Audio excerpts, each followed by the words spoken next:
Hi, this is Leah with Handwoven by Leah. Today I'm going to talk about cutting fabrics. First thing you need is a cutting mat. So this is my cutting mat. It's purple on one side, it's yellow on the other side. You can use either side. They all come with measurements on it. I really like this mat. It's made by Martelli. It's just thicker than the normal ones that you get, and I also like their 45 millimeter cutter. This is like the best cutter I've ever had. I've had others. I've had this one, and I liked it okay, but it just still wasn't great. And then I've had a couple of others, and then I came across this. Now with this one, if you cut using it properly and holding it properly, it takes very little pressure to cut. So the thing about your cutting mat, you will get grooves and cuts in your cutting mat, even though they're self-healing. They don't really heal. Just a minute, my cats are chewing my cord. All right, you guys, stop it. Okay, so when you use this cutter, you hold it like this. So you've got your hand, it's in your hand, holding it like this, and they make this for left and right-handed people. And then your finger goes over the top of it here, and then your thumb just rests here to keep it out of the way of the blade. And then you just cut. With other cutters, such as this, sometimes you feel like you have to press really hard to cut. When you do that, the blade actually will start bending. And when it bends, it actually cuts grooves into your cutting mat. And those don't heal. They don't come back together. They're permanently there. So that's why I like this. It doesn't require a lot of pressure. Your cutting mat's going to last a lot longer. Get down. Okay, so what I'm going to show you, first of all, is a half square triangle. We're going to cut one of these out. So the first thing that you're going to do is get two pieces of fabric, two different colors, and you want to put them right sides together, and you want to make sure your fabric's ironed. You never want to cut with unironed fabric, because if there's creases in it and you cut it and then iron it, it's going to change the size of the piece. But I just grabbed these out of my scrap box, so they don't fit together perfectly, but we'll make do. So I'm going to cut through both of these layers, and I'm going to cut this 5.5 by 5.5 inches. So how am I going to do that? I need two rulers.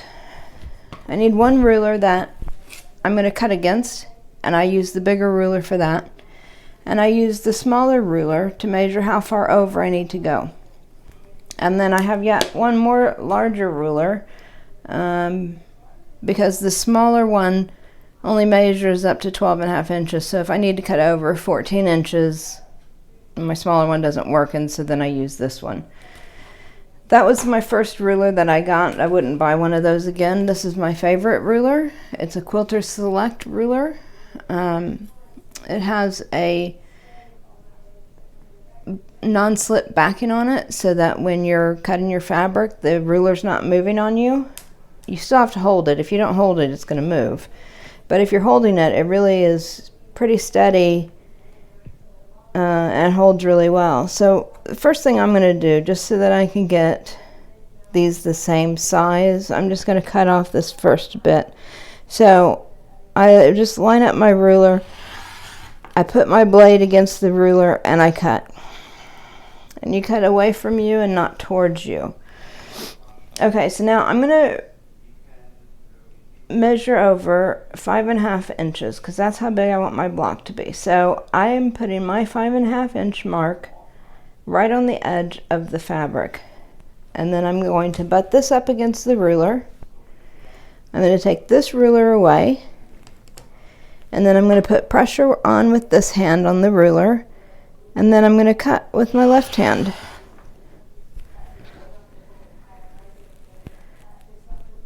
Alright, and then we're going to do the same thing. Since I want it to be square, I go 5.5 inches this way, butt up my ruler, and make another cut. Alright, so now I've got two pieces of fabric that are 5.5 inches. What I want to do is put them right sides together, and like if you buy Kona fabric, the Kona solids, it's the only solid out there that doesn't have a right or wrong side. So remember we talked before about right sides, wrong sides. There is no right or wrong side with Kona solids, so that's always a plus. So line these up, right sides together. Actually, I want the white showing. And then what I'm going to do, in order to make a half square triangle, I'm going to draw a diagonal line, just one diagonal line here, and then I want to draw another diagonal line 1/4 of an inch away from this line that I just drew. So put that on my 1/4 inch line, draw another line, and then I want another line 1/4 of an inch away on the other side of it. So I need to turn it around, put my 1/4 inch on the line, and then draw my other line. And these are heat erase pens, so when I iron it, they go away. Now the next thing that you want to do, after you have it cut and you have your lines, you want to sew on these outside lines.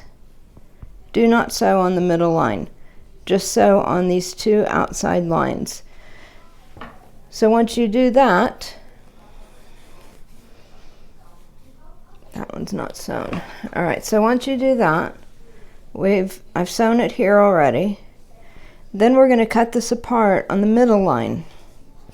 So get your ruler, line it up with that line, and then you're going to cut this in half. So this one square now has made two half square triangles, but we're not going to open these up yet. The next thing we're going to do is we're going to take a ruler called Clearly Perfect Slotted Trimmers. This is the best ruler for half square triangles. You get two of them when you buy them, you get two in a bag. This one's 2, 3, 4, 5, and 6 inches. And then the other one is 1.5, 2.5, 3.5, 4.5, 5.5, 6.5 inches. So what you want to do, this thing here is great. This is like a Lazy Susan. So this turns, this is my cutting mat, set it on top. Alright, so I'm going to trim this up before I press it open to get it perfectly the size that I want. So I cut them out at 5.5 inches, which means that it's going to be 5 inches when it's opened up. So I'm going to put the line that I sewed on this 5-inch line, and there's a line here to get your center lined up too. So I just want to have this on the stitching line and it's centered. And then what I'm going to do is I'm going to trim off anything that's hanging over. So I have a little bit hanging over here. I'm going to trim that away. And then I'm going to rotate this and trim on this side. That way I'm not having to, because this rotates, I'm not having to pick up my piece and try to rotate it and get it all lined up again. And then you're going to cut your dog ears off. So just in there's these slots. The very last slot you're going to cut. So it takes off these little triangles, which would be your dog ears. And then what you're going to do is open this up and press it, and it's going to look like this. That's a half square triangle. And remember, we sewed it together and cut it in half, so you actually have two. You've made two out of two pieces of fabric, squares of fabric put together, cut them in half. We've made two half square triangles. All right, so that's one thing I wanted to show you. The other thing I wanted to show you is a lot of squares that, and it just depends on if you want to do this type of square or not. But you see that square there? It's really hard to get those points right to where you have 1/4 of an inch to sew around without cutting off your points. So they have this handy little ruler that works perfectly. So this is called Non-Slip Strippy Stars Tool, and the directions on how to put one of those squares together come with the ruler. But I'm working on some right now, and they come out perfect every time. So I was really struggling with getting it to where I had 1/4 of an inch past my points to sew the blocks together before I got this tool. Once I got the tool, the headache's gone. So that's a good tool to have. The other thing that I want to show you is if we're going to cut, say you went to the fabric store and you got a yard of fabric. You're going to come home, you're going to leave it folded as it comes. So this is how it will look. You have a fold down here, your selvage is up here, and this is a raw edge. Before we start cutting into this fabric though, we need to have a straight edge on this side. It would be the other side if you're right-handed. So the way that I get a straight edge, I do this first every time before I start cutting. I take one of the lines on the rulers, so one of these lines, and I line it right up on top of that fold so that it's perfect with that fold. And then what I do is I'm going to cut. So I'm going to start down here, and don't go all the way because my hand's not up there. That's going to slide on me. So then move your hand up and finish cutting. Okay, so now I have a straight edge to measure against. So let's just say that I need a 2.5 inch strip. I'm going to place my 2.5 inch line on the edge of that fabric. I'm going to line butt this ruler up against that ruler, and then I'm going to measure down here too.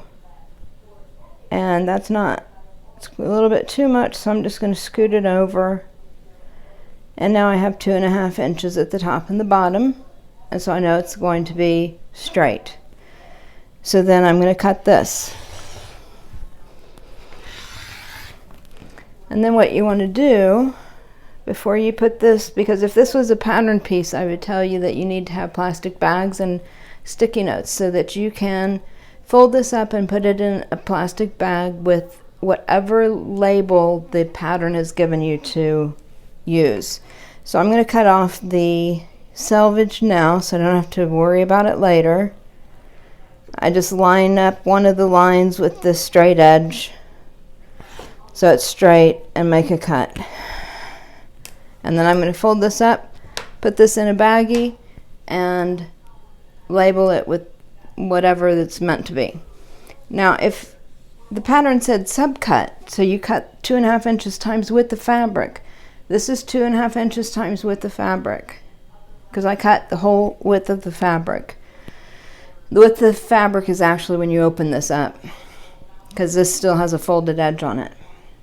But say the pattern said cut one strip 2.5 inches times width of fabric, and then subcut 2.5 inches times 5.5 inches. So then what we would do, we've got our 2.5 inches. So we're going to put our ruler on 5.5 inches, butt up your next ruler there, and then cut. So now we have a 2.5 by 5.5 inch piece of fabric. And I usually leave mine, but now I have two. I always leave them folded together because I usually need more than just one piece. If I need just one piece, then I open it up before I cut. But if I need several pieces, I leave it folded together so you're cutting two at a time. Just makes it quicker. And then you would put this in a baggie with a sticky note that says 2.5 by 5.5 inches, or whatever label the pattern's calling it. So that's that for cutting. Any other things that I need to show you? I don't think so. I think that's it. So again, this is Leah with Handwoven by Leah. I hope that was informative for you, and I'll see you next time. Thank you.